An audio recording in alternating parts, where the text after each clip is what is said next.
Hello students, इस video में हम करने वाले हैं ग्रेविटेशन चैप्टर का टॉपिक थ्रस्ट एंड प्रेशर। बहुत ही इंटरेस्टिंग टॉपिक है और ये टॉपिक आप वैसे प्रेशर के नाम से क्लास 8 में पढ़ चुके हैं। तो पहले थ्रस्ट और प्रेशर दोनों क्या होता है इसको समझते हैं, फिर मैंने यहाँ पर कुछ क्वेश्चंस लिखे हैं। ऐसे बहुत सारे और भी क्वेश्चंस बनते हैं जो आप इस टॉपिक को समझने के बाद आंसर कर सकते हैं। तो थ्रस्ट लेते हैं हम पहले। थ्रस्ट एक्चुअल में फोर्स होता है। फोर्स आपने पढ़ा हुआ है पहले वाले चैप्टर में, मोशन लॉज ऑफ मोशन, सभी चैप्टर्स में आपने फोर्स के बारे में पढ़ा हुआ है। ठीक है, अब अगर फोर्स क्या है, एक सिंपल लैंग्वेज में क्या होता है, फोर्स इज पुश और पुल। ठीक है, पुश या पुल फोर्स होता है। और दूसरा आप बोल सकते हैं force is product of mass and acceleration. अभी वहां तक नहीं पहुंच रहे हैं, अभी हम सिर्फ ये समझेंगे कि thrust is a force acting on the surface thrust is a force acting perpendicular to the surface.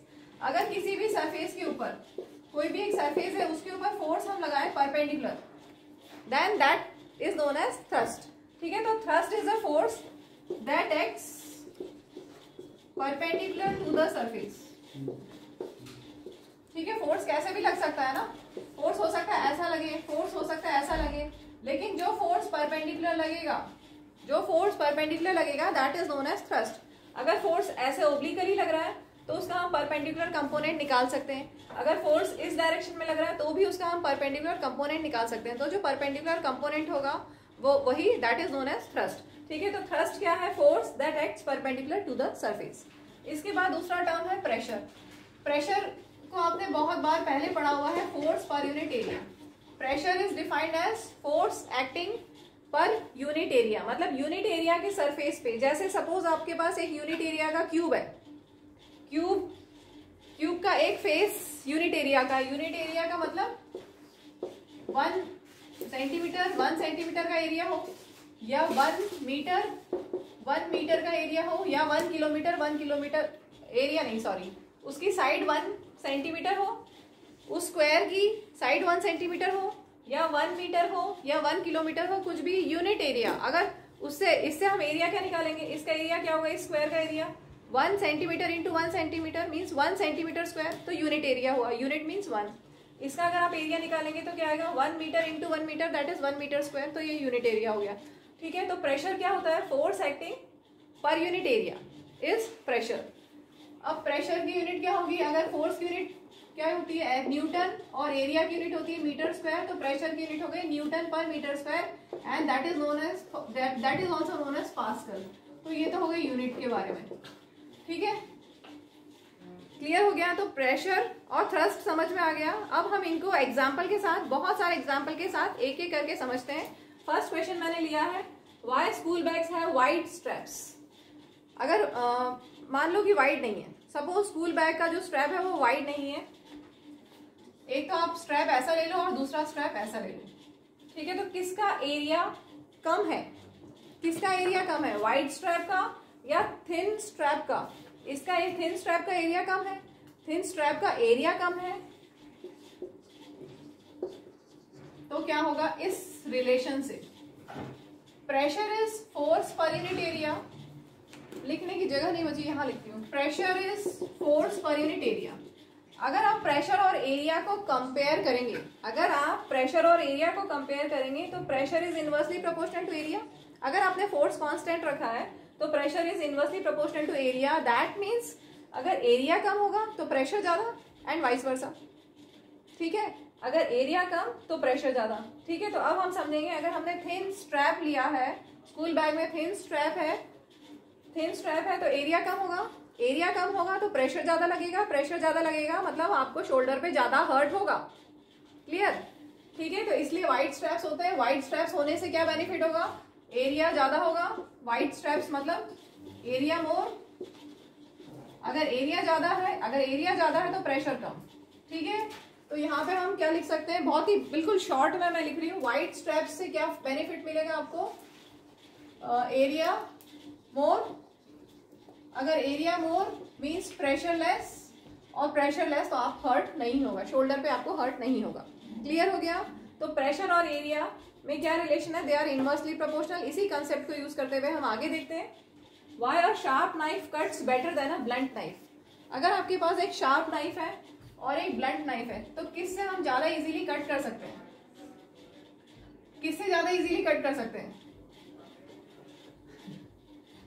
Sharp knife से। किया है ना सबने, कभी ना कभी कुछ ना कुछ चॉपिंग की होगी। तो शार्प नाइफ का एरिया और ब्लंट नाइफ का एरिया को अगर आप कंपेयर करो तो किसका एरिया कम है और किसका एरिया ज्यादा है? शार्प नाइफ का एरिया ऑफ कॉन्टैक्ट, अगर आप कोई फ्रूट कट कर रहे हो, ठीक है, तो एरिया ऑफ कॉन्टैक्ट अगर लेंगे शार्प नाइफ से तो एरिया ऑफ कॉन्टैक्ट कम होगा और ब्लंट नाइफ से एरिया ऑफ कॉन्टैक्ट ज्यादा होगा। ठीक है, तो शार्प नाइफ में area come, area of contact less. अगर एरिया कम होगा तो प्रेशर ज्यादा लगेगा, प्रेशर ज्यादा लगेगा तो आप इजीली कट कर सकते हो फ्रूट्स वेजिटेबल्स। क्लियर हो गया? तो शार्प नाइफ क्यों होगा? क्योंकि शार्प नाइफ का area of contact less, then pressure exerted on the fruit और vegetable will be more and you can easily cut fruit or vegetable. Next मैंने लिया है why the tip of needle is sharp. अगर sharp है तो area of contact, area sharp needle है तो area कम। ठीक है, समझ में आ रहा है? एरिया कम होगा, एरिया अगर कम है, area less, that means pressure more. और आप निडल का क्या पर्पस होता है? स्टिचिंग करने में यूज करते हैं हम, कुछ भी सिलाई लगानी है छोटी मोटी तो हम निडल से कर देते हैं, तो एरिया कम होगा, प्रेशर ज्यादा लगेगा और आराम से वो क्लॉथ में इंसर्ट हम पर्स कर सकते हैं। ठीक है, नेक्स्ट मैंने लिया है why the pressure on the ground is more when a man is walking then when he is standing. अब वॉकिंग में भी जैसे मैं भी खड़ी हूं वैसे ही है और स्टैंडिंग में भी ऐसे ही है। क्या डिफरेंस है? जब हम व्हेन वी आर स्टैंडिंग तब हमारे दोनों फीट कांटेक्ट में ग्राउंड से, रोड से या टाइल से। व्हेन वी आर स्टैंडिंग तो दोनों फीट कांटेक्ट में है तो एरिया ऑफ कांटेक्ट ज्यादा होगा। व्हेन यू आर स्टैंडिंग तो क्या होगा? एरिया ऑफ कांटेक्ट ज्यादा होगा। ठीक है, एरिया ऑफ कांटेक्ट ज्यादा होगा मींस प्रेशर लेस। अब यहां पर पूछा है why the pressure on the ground is more when a man is walking. When you are walking तो एक टाइम में एक ही लेग हमारा फ्लोर पे होगा, ग्राउंड पे होगा। ठीक है, तो व्हेन यू आर वॉकिंग एक पांव ऊपर है एक पांव नीचे, एक पांव ऊपर है, ठीक है, एक पांव नीचे, तो जो नीचे है मतलब एक पांव ही आपका, एक फीट ही ग्राउंड से टच किया हुआ होगा तो area of contact comparatively less होगा। एरिया ऑफ कॉन्टैक्ट लेस होगा यहाँ पर इस पर्टिकुलर केस में, एरिया लेस, और अगर एरिया लेस होगा तो प्रेशर ज्यादा होगा। ठीक है, यही पूछा है ना, why the pressure on the ground is more. तो प्रेशर ज्यादा क्यों होगा? क्योंकि एरिया ऑफ कॉन्टैक्ट लेस होगा। When you are walking area of contact less होगा तो प्रेशर ज्यादा लगेगा। नेक्स्ट मैंने लिया है why the depression is much more when a man stands on the cushion. अगर आप सिर्फ खड़े हो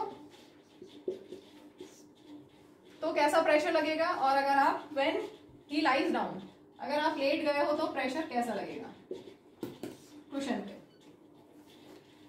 क्या करें? वही एरिया ऑफ कांटेक्ट देखते हैं। व्हेन यू आर स्टैंडिंग तो area of contact comparatively less है, then when you are lying down, when you are lying down तो एरिया ऑफ कांटेक्ट ज्यादा हो गया ना, आपकी पूरी बॉडी कांटेक्ट में है, मान लो पूरा ये ऐसा पूरी बॉडी कांटेक्ट में है। और अगर आप व्हेन यू आर स्टैंडिंग तो सिर्फ आपके फीट कांटेक्ट में है। ठीक है, तो जब आपके फीट कांटेक्ट में तो area of contact less, area of contact less, area less, that means pressure more. और यहाँ पर एरिया मोर, इस केस में area more, that means pressure less. हो गया? तो डिप्रेशन ज्यादा कब होगा? व्हेन मैन स्टैंड्स, क्योंकि when man is standing area of contact is less, so pressure exerted will be more and depression will be more. Clear? Next, why tractors have broad tyres. Tractors में तुमने देखा है बहुत broad tyres होते हैं, तो tractors में broad tyres क्यों होते हैं? ब्रॉड टायर्स होने से area of contact, broad tyres होने से area of contact will be more. ठीक है, एरिया ऑफ कांटेक्ट ज्यादा होगा, that means pressure will be less, pressure less. तो इससे क्या बेनिफिट है? ट्रैक्टर्स को यूज करते हैं एग्रीकल्चरल फील्ड में।